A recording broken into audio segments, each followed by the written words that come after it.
They say laughter is the best medicine, but for some of comedy's greatest talents, humor wasn't just medicine, it was survival.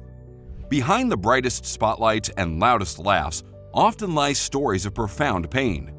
The very people who dedicated their lives to making others laugh were often fighting their own battles in the darkness. Comedy clubs have long served as sanctuaries for the wounded souls who find their voice through humor. These stages become confessionals, therapy rooms, and places of healing, not just for the performers, but for audiences seeking connection through shared pain and laughter. Take Robin Williams. Behind that rapid-fire wit and infectious energy was a man who struggled with depression and anxiety throughout his life. His childhood was marked by intense loneliness. He was often left alone to play with his toys and create imaginary friends. These early experiences of solitude led him to develop the incredible character work and voices he became famous for. But Williams wasn't just funny. He was brilliant. His mind moved at light speed, making connections others couldn't see, finding humor in the darkest corners of human experience. Fellow comedian Steve Martin once said, "I thought I was quick, until I met Robin."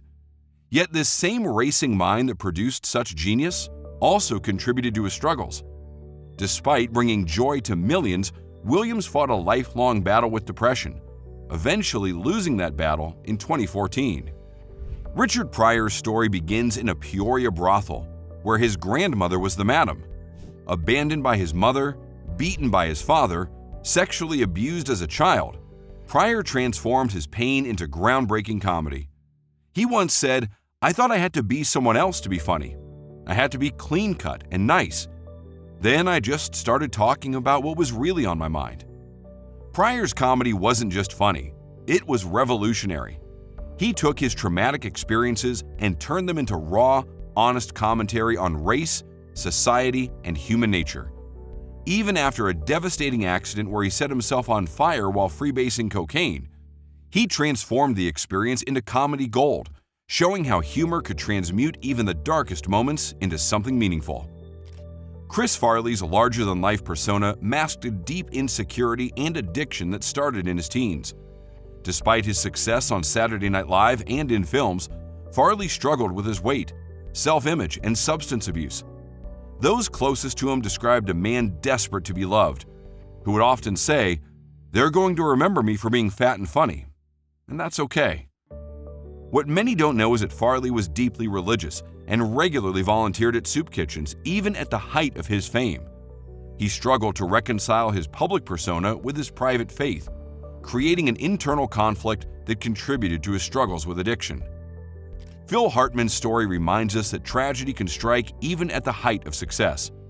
Known as the glue that held Saturday Night Live together, Hartman's life was cut tragically short by domestic violence. His fellow cast members remember him as the most supportive, professional performer they'd ever worked with, a man who made everyone around him better. Unlike many of his contemporaries, Hartman's demons weren't his own. They came from outside. His tragic end serves as a reminder that sometimes the most stable, reliable people can still fall victim to circumstances beyond their control. Jim Carrey's rubber-faced comedy was born from a childhood of poverty and hardship. When his father lost his job, his family became homeless, living out of a van and working as janitors to survive. Young Jim would make faces in the mirror for hours, developing his legendary physical comedy as an escape from reality. Carrey's story is one of transformation through imagination. He famously wrote himself a check for $10 million for acting services rendered, dated it years in the future, and carried it in his wallet until he actually earned that amount. Even after achieving massive success, Carrey has been open about his battles with depression, saying, "I believe depression is legitimate, but I also believe that if you don't exercise, eat nutritious food, get sunlight, get enough sleep, consume positive material, surround yourself with support, then you aren't giving yourself a fighting chance." John Belushi's intense drive for success was matched only by his self-destructive tendencies. Growing up as the son of Albanian immigrants, he felt like an outsider, a feeling he channeled into his anarchic comedy style. But the pressures of fame, combined with addiction, led to his tragic death at just 33. Belushi's comedy was pure, unleashed energy, a force of nature that couldn't be contained. Dan Aykroyd described him as America's guest, a man who could make himself at home anywhere with anyone. Yet that same charisma and adaptability may have contributed to his inability to set boundaries and protect himself from his own worst impulses. Recent studies have shown that the same areas of the brain that process trauma and pain are also activated during humor creation. It's as if nature designed laughter as an antidote to suffering, giving humans a tool to process their darkest experiences. Research shows that humor helps us cope with stress, reduce anxiety, and can even boost our immune system.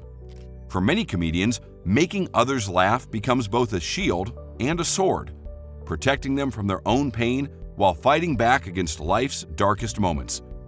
And what about the audiences? Studies suggest that people who have experienced trauma are often drawn to comedy shows and comedy content. It's as if they instinctively know that shared laughter can help heal shared pain. The link between comedy and tragedy isn't just coincidence. Humor often emerges as a survival mechanism, a way to process trauma, and ultimately a gift that allows us to connect with others through shared laughter. These comedians transformed their pain into something beautiful, making the world a little brighter even as they fought their own battles in the dark.